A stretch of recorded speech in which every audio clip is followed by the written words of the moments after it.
Welcome to this new edition of Press Conference with Jim DiLorenzo. I'm your host, Jim DiLorenzo, the principal of Jim DiLorenzo Public Relations.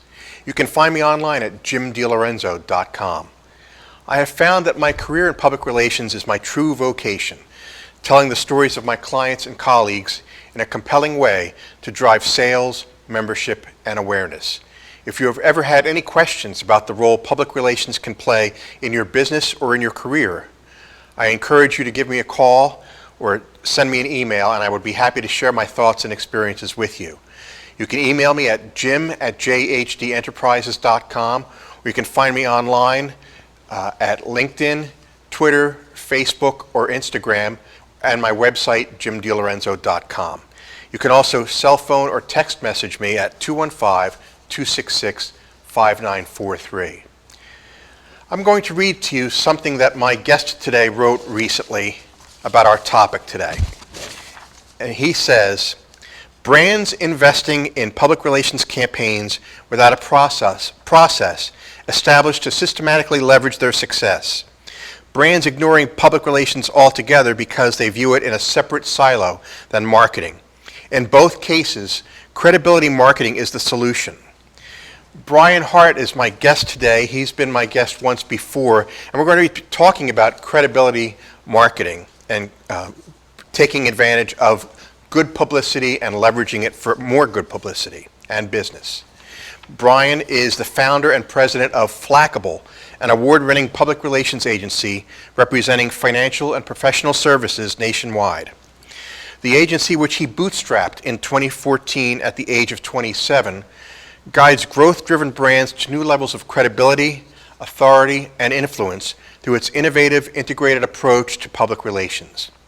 Brian leads and mentors a growing team of top public relations talent who routinely land Flackable's clients in top news outlets, including the Wall Street Journal, CNBC, Fox Business, Bloomberg, Forbes, Barron's, U.S. News and World Report, the Associated Press, Reuters, and various industry trade publications. I'm honored to be able to welcome back my growing friendship and relationship with Brian Hart, the founder of Flackable. Brian, it's great to have you on again. Jim, thanks so much for having me back. It's my pleasure. Now, we were talking about credibility marketing, building reputation and leveraging that credibility marketing for third-party validation and better business growth. If you could talk about your theory about this, share with our viewers the theory of credibility marketing. Yeah, so this goes back to the beginning of my public relations career. One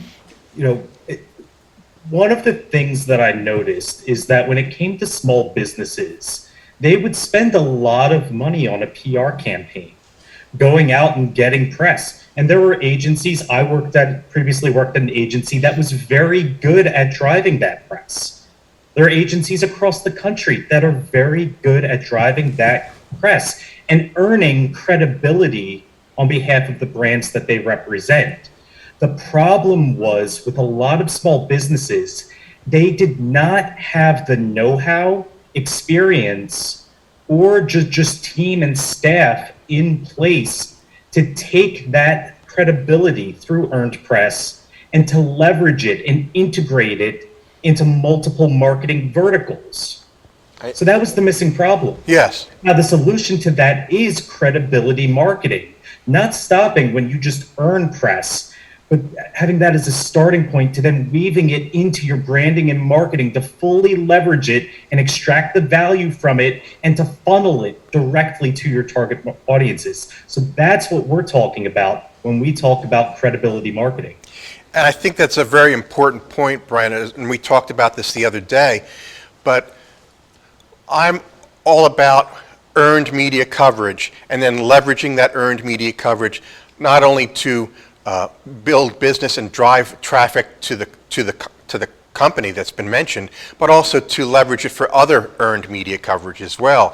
And I think that my theory about that kind of dovetails nicely with what you're talking about, because that credibility, that third-party credibility, the reputation building that entails, also lends itself to search engine optimization. It lends itself to email marketing. It lends itself to social media marketing.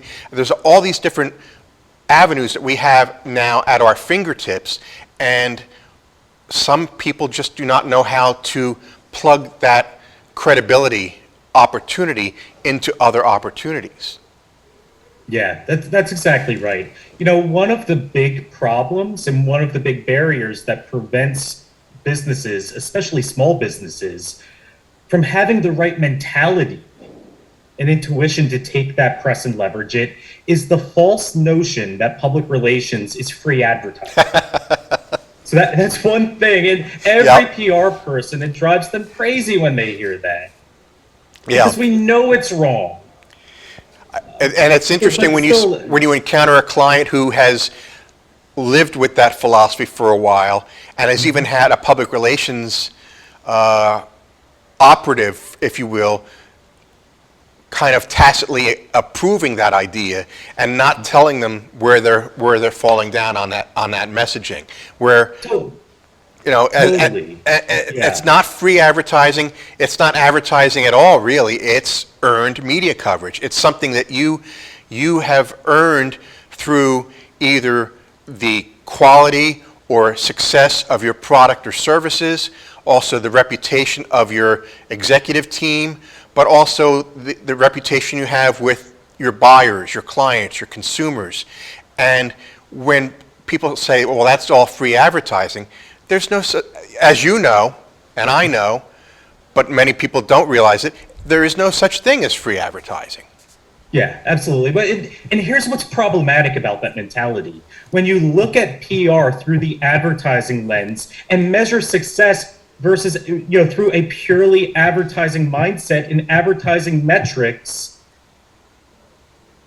then you're looking at it as if, let's say you're quoted in the Wall Street Journal. You're having a mentality then that if the phone doesn't ring because you were quoted in the Wall Street Journal, it was a complete failure. That's an unreasonable explanation. I mean, when people come to me with that expectation that the phone's going to ring because they were quoted in big prominent outlets, and if it doesn't, it didn't work, Yep. I tell them that is completely wrong. I mean, how often do you read an article in the Wall Street Journal and call somebody that was quoted in it? Probably not a lot. That's not the way it works because it's not advertising. That's right. We are not going in for the sell with this. We're building trust and credibility That's a great, by being an expert quoted in the Wall Street Yep. Journal. Now, doing that and leaving it alone does not directly translate into business, or it will rarely translate directly into business. But when you take that credibility and pump it into your marketing, you're essentially putting an adrenaline shot into that marketing campaign. You are increasing the likelihood of that campaign being successful because you're backing it with credibility. Right. It's not you standing on a soapbox saying how good you are at what you do. Now you've got the Wall Street Journal who's propping you up as an expert, which serves as an endorsement. It's not a direct endorsement, but it kind of is if they're coming to you as the expert for a various topic. That's the power, and that's what that advertising mindset completely misses. And that's why I try to educate people about this all the time. If you look at it through an advertising lens, you're going to be disappointed, and you're never going to get the value from it that you potentially could. That's an interesting thing that when people, sometimes I'll have people that I'm meeting for the first time say, can you get me in the Wall Street Journal? And I said, I will try. I never guarantee them, and we've talked about this before too, you don't guarantee them any publicity, any public relations opportunities without knowing that you can do it. You should never guarantee that. But at the same time, you're going to work towards it. You're going to earn the trust of that media outlet so that you can get a story about your client or your company in there in some capacity. And then, as you say, not letting it exist in a vacuum, not just letting it sit out there and saying, oh, it didn't work because nobody called us. You have to incorporate it into every level of your marketing. And I think people sometimes forget that public relations is, in and of itself, a separate and distinct discipline in an overall marketing program. It's not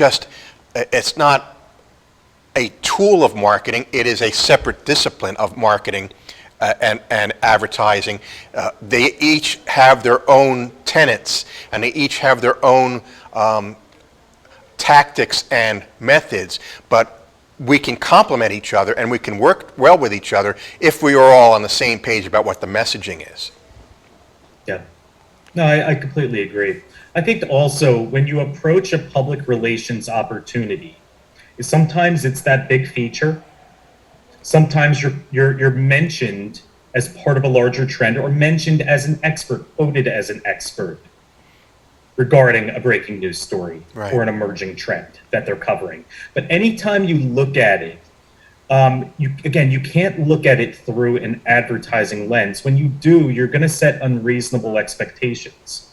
With advertising, you pick the exact outlet that you want to be in, the exact message that you want to send, targeting the exact audience that you want to send. You have full control over everything. Now, the trade-off with advertising is you don't get the credibility factor. So there is a credibility and control matrix that goes on. And you've got to think about that and process that when you're understanding what you want to accomplish. So with advertising, a lot of control, a lot of cost to it too, probably, depending on who you're targeting Sure. and where you're going with the message. But you don't get as much credibility because people know you paid for that. A billboard on the highway. Everybody knows you bought that. Anybody who can write that check can have their own billboard. So that doesn't come with the level of credibility as actually being the content that people seek, like being a guest on a television program or being quoted in the paper, being profiled in your local business journal. Now that you don't have as much control over. If it's true journalism, You have no control over they're it. going to do their job. They're going to write the article. You do not get to go in and editorialize it before it runs because you're not paying for it. It is real journalism and real media coverage, but you get the credibility factor that you're not going to get with advertising. So, identifying that control and credibility matrix and what you're looking to accomplish is very important. And for some people, advertising is the best route. If you have to be in 100% control over what the message is and where it goes and who it goes to, PR might not be the best route, or PR should at least not be the focus of or the central component of what's driving your marketing. But when credibility is the big prize, when credibility is what you're after, and you inject that into your marketing with credibility marketing, then PR should absolutely be the driving force. I wanted to say something to you in regards to the control issue. Do you still encounter clients and prospects out there who, after the interview is completed, say, when am I going to get a chance to see this before it's published? Yeah, well, we train our clients well, so we don't get that a lot. We It's explain interesting, to them though. how journalism works, and you know what? A lot of it is education. Sure. They hired us because they know that they're not experts in the media or how PR works. They don't know the etiquette. They don't know the ethics behind it. Now, a lot of them have some idea. Nobody comes to us completely ignorant. And a lot of them come to us because they want to learn. Right. They know what they don't know. And they want to constantly learn how things work so that they can get better at it and have more success with it and have realistic expectations going into each opportunity. Do we get that question? We do sometimes, but we always pair it with education. When we get that question, it's a clear signal that we haven't done enough to educate them to that point, and that we need to focus a little bit more of our time on that. Absolutely. I'm going to ask you some more questions in a minute, but we do have to take a quick break for our sponsors. But I will be right back with Brian Hart of Flackable as we discuss credibility marketing in the next few moments.